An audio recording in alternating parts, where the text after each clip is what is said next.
বন্ধুরা একদিন এই মেয়েদের তরমুজ নিয়ে রাস্তায় দাঁড়িয়ে থাকে আর বলে বাচ্চারা সবাই চলে এসো। আর সেখানে বাচ্চারা সবাই চলে আসে আর সবাইকে এক এক করে তরমুজ দিতে থাকে। তখন এই ছেলেটি বলে বোন তুমি কোন খুশিতে তরমুজ বিলি করছো? তখন মেয়েটি বলে এই যে আমার বোন দুবাই থেকে এসেছে তাই সেই খুশিতেই আমি সবাইকে তরমুজ দিচ্ছি। সমস্ত বাচ্চারাই তরমুজ নিয়ে চলে যায় আর শেষে পড়ে থাকে এই তরমুজ। মেয়েটি বলে কেউ না কেউ তো আসবে এই তরমুজ নিতে, দেখি একটু দাঁড়া। তখন ওই রাস্তাতে এই দুই ভাই বোন আর দুজনেই বলে আমার তো খুব খিদে পেয়েছে। ছেলেটি বলে ওই দেখ তরমুজ বিলি করছে, চল ওখানে যায়। এরপর দুজনেই সেখানে আসে আর মেয়েটি বলে আমাকে একটু তরমুজ দেবে, আমার খুব খিদে পেয়েছে। তখন মেয়েটি ওকে খুশি হয়ে তরমুজটা দিয়ে দেয়। মেয়েটি তার দাদাকে বলে এই না তুমি আগে। দাদা বলে তুই একটু দাঁড়া, আমি ছুরি নিয়ে আসছি একটা, হাফ করে খাবো। দাদা তো কখন গেছে, এখন আসছে, আমার খুব খিদে পেয়েছে, আমি একটু খেয়ে নিই। এরপর দাদাকে ছুরি নিয়ে আসতে দেখে যে তরমুজটাও শেষ হয়ে গেছে। তখন মেয়েটি তাড়াতাড়ি করে লোকটির হাতে গিয়ে তরমুজের খোসাটা দিয়ে আসে। ছেড়ে এসে তরমুজের খোঁজ করলে মেয়েটি কি বললো সেটি দেখার আগে তুমি কোন ক্লাসে পড়ো অবশ্যই কমেন্ট করে জানিও। তখন মেয়েটি বলে দেখো না দাদা ওই লোকটা আমার হাত থেকে তরমুজটা কেড়ে নিয়ে খেয়ে নেয়। এই বলে মেয়েটি খুব কান্না করতে থাকে। লোকটি মেয়েটির কথা শুনে তো অবাক হয়ে যায়। দুজনে মিলে হাতে ইট কুড়িয়ে লোকটির পিছু পিছু যেতে থাকে। লোকটি ভয়ে পালাতে থাকে। একদিন সবাই মিলে গল্প করছিল, তখন এই ছেলেটি বলে আমার বাবা আমার জন্য অনেক জামা জুতো আনবে। তখন এই মেয়েটি বলে আমার বাবাও আনবে। তখন ছেলেটি তার বাবাকে দেখতে পায় আর বলে ওই দেখো আমার বাবা চলে এসেছে আমার জন্য জামা জুতো নিয়ে। ছেলেটির বাবা বলে দেখ আমি তোর জন্য 2 জোড়া জুতো আর 4 জোড়া জামা প্যান্ট এনেছি। ছেলেটি খুব খুশি হয়ে যায়। এরপর মেয়েটি বলে আমার বাবাও আমার জন্য আনবে। এরপর ছেলেটির বাবা বলে আরে তুই তো সেই ভিখারিটির মেয়ে মনে হচ্ছে, হ্যাঁ তোর বাবার কি এত অকাত আছে নাকি এসব তোকে কিনে দেওয়ার মতো? এই বলে ছেলেকে নিয়ে চলে যায়। কিছুক্ষণ পর মেয়েটির বাবা মেয়েটির জন্য জামা নিয়ে আসে আর বলে এই দেখ আমি তোর জন্য জামা এনেছি। তখন মেয়েটি বলে আমার জন্য মাত্র 1 জোড়া জামা এনেছি। তখন মেয়েটি বলে জিসানের বাবা ঠিকই বলেছে, তোমার কোনো অকাতই নেই আমাকে জামা প্যান্ট কিনে দেওয়ার মতো। পাশে থাকা এই মেয়েটি বলে কি বলছিস কি, হ্যাঁ এই তো তোর বাবা আছে, এটাই তো তোর কত ভাগ্য ভালো বল, কিন্তু আমার কথা একবার ভাব আমার তো বাবাও নেই। তোমরা যারা যারা বাবাকে ভালোবাসো তারা ইয়েস কমেন্ট করো আর যারা ভালোবাসো না তারা নো কমেন্ট করো। এরপর বাবা বাচ্চা মেয়েটিকে বলে কান্না করো না, চলো আমি তোমাকে জামা কিনে দেবো। বাচ্চা মেয়েটি বলে না না আমার জামা লাগবে না, আমার মা আমাকে ভালোবেসে আমাকে জন্য যেটাই এনে দেবে সেলাই করে দেবে সেটাই আমার পছন্দ। এই বলে মেয়েটি কান্না করতে করতে সেখান থেকে চলে যায়।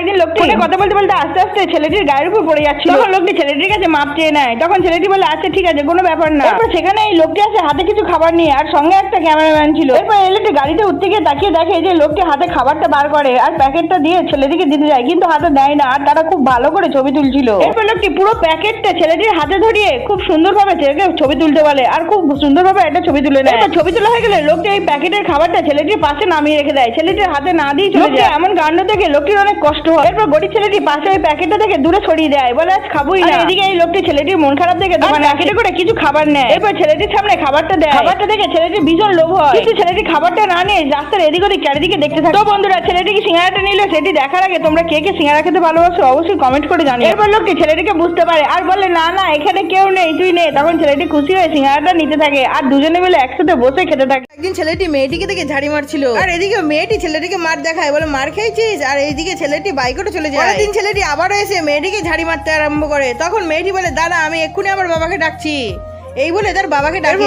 ঘর থেকে বেরিয়ে আসলে তখন মেয়েটি বলে ওই দেখো ওই ছেলেটি আমাকে ঝাড়ি মারছে। তখন বাবা দেখে ছেলেটিকে বলে দাঁড়া তুই ওইখানেই দাঁড়া এক্ষুনি আমি দেখছি। আর পাশ দিয়ে এই ছেলেটি যাচ্ছিল। তখন বলে ওকে ধরে রাখবি শক্ত করে, আমি এক্ষুনি আসছি নিচে। এরপর বাবা ছেলেটিকে জোরে ধরে আর বলে তোর এত বড় সাহস কি করে হয় যে তুই আমার মেয়ের দিকে ঝাড়ি মারছিস, চল তোকে আজকে পুলিশ স্টেশন নিয়ে যাবো। তখন রাস্তায় এই লোকটি আসে, বলে থামুন কোথায় নিয়ে যাচ্ছে? বাবা আপনি কি জিজ্ঞেস করলে? তখন লোকটি বলে আমি এর বাবা। বাবা বলে আপনি আপনার ছেলেকে ভালো করে মানুষ করতে পারেন? আপনার ছেলের মতো যদি আমার ছেলে হতো না তাহলে আমি তোকে মেয়েটা ঠান্ডা করে দিতাম, আর আমার মেয়েকে রোজ এসে ঝাড়ি মারে আপনার ছেলে। তো বন্ধু এরপর লোকটি বাবাকে কি বললো সেটি দেখার আগে তুমি কোন ক্লাসে পড়ো অবশ্যই কমেন্ট করে জানিও। এরপর বলে আপনার ছেলে রোজ আমার মেয়েকে স্কুল যাওয়ার সময় মারধর করে আর আমার মেয়েকে বিরক্ত করে, এই ভয়ে তো আমার মেয়ে স্কুল যাওয়া ছেড়েই দিয়েছে। এই কথা শুনে বাবা খুব অবাক হয়ে যায় আর ছেলেকে খুব মারধর করতে বলে আর চল এখান থেকে।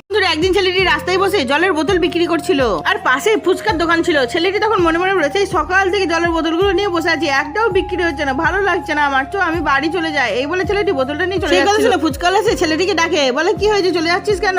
তখন ছেলেটি বলে সকাল থেকে একটাও জলের বোতল বিক্রি হয়নি, ভালো। তখন ফুচকাওয়ালা বলে আচ্ছা ঠিক আছে শোন আমার কাছে একটা আইডিয়া আছে। এই বলে ছেলেটি কানে কানে কিছু একটা বলে দেয়। ফুচকাওয়ালা তার আলু মাখাতে অনেকটা লঙ্কার পেস্ট দিয়ে দেয়। এরপর এখানে এই লোকটি ফুচকার দোকানে এসে বলে ফুচকা দাও, আর ফুচকাওয়ালা লোকটিকে তখন ফুচকা দেয় আর লোকটি তো একটা ফুচকা খেয়ে বলে খুব ঝাল লেগেছে আমাকে একটু জল। ফুচকাওয়ালা বলে জল খাবে? ওই দেখো ওই বাচ্চাটার কাছে আছে জলের বোতল। তখন লোকটি তাড়াতাড়ি করে গিয়ে ছেলেটির কাছে একটা জলের বোতল কিনে নেয় আর জল খেতে থাকে। এরপর এখানে এই ছেলেটি ফুচকা খেতে এসে ঝাল লাগলে তখন ফুচকাওয়ালা বলে ওই দেখো ওইখানে জলের বোতল আছে যাও তাড়াতাড়ি নিয়ে নাও। তখন এই ছেলেটি ওই ছেলেটির কাছে জলের বোতল কিনে জল খায়। আর এদিকে এই মেয়ে দুটো ফুচকা খেয়ে ঝাল লাগলে জল চাইলে তখন বলে ওই দেখো ওইখানে জলের বোতল। তখন এই মেয়ে দুটো একটা জলের বোতলই নেয়। তো বন্ধুরা তোমরা কে কে ফুচকা খেতে ভালোবাসো অবশ্যই কমেন্ট করে জানিও। ছেলেটি ভীষণ খুশি হয়ে যায়। বন্ধুরা একদিন লোকটি ছেলেটিকে আর এই সাইকেলটি নিয়ে টানতে টানতে বলে তোর বাড়ি কোথায়? তখন ছেলেটি বলে এই তো আমার বাবা। ছেলেকে দেখে বাবা ছুটতে ছুটতে এসে জিজ্ঞাসা করে কি হয়েছে? তখন লোকটি বলে এই যে তোমার ছেলে খেলা করছিল, আমার মেয়েকে পিছন থেকে গিয়ে ধাক্কা মেরে দিয়েছে আর আমার মেয়ে পড়ে গেছে। আর আমার মেয়ের খুব লেগেছে, ব্যথা পেয়েছে, মাথায় খুব চোট লেগেছে, তাই আমি তোমার ছেলেকে ধরে নিয়ে এসেছি আর সাইকেলটাও নিয়ে এসেছি। এই দেখো তোমার ছেলে আর সাইকেল। ছেলেটির বাবা অবাক হয়ে যায়। আর শোনো আমার কোনো কিছু জানার দরকার নেই, তুমি আমার সাথে হাসপাতালে যাবে, আমার মেয়েকে নিয়ে যাবো, আর যত খরচা হবে সব তোমাকে দিতে হবে, নাহলে আমি তোমার ছেলের অবস্থা খারাপ করে দেবো, আর নাহলে ওকে পুলিশ স্টেশন নিয়ে যাবো। শুনে ছেলেটির বাবা ছেলেটিকে মারে। তখন ছেলেটি বলে আমাকে বাঁচাও না, আমার ভুল হয়ে গেছে, আমি যদি কালকে তোমার কথা শুনতাম তাহলে আমার এরকম অবস্থা হতো না। তখন ছেলেটি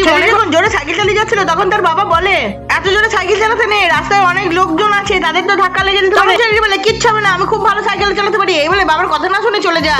এবার ছেলেটির বাবা কি করলো সেটি দেখার আগে তুমি কোন ক্লাসে পড়ো অবশ্যই কমেন্ট করে জানিও। এরপর ছেলেটির বাবা হাত জোর করে লোকটির কাছে বলে আমাকে ক্ষমা করে, সুস্থ করার জন্য যা টাকা পয়সা লাগে, যা কিছু দরকার লাগে সব আমি দেবো, এই বলে দুজন মিলে যেতে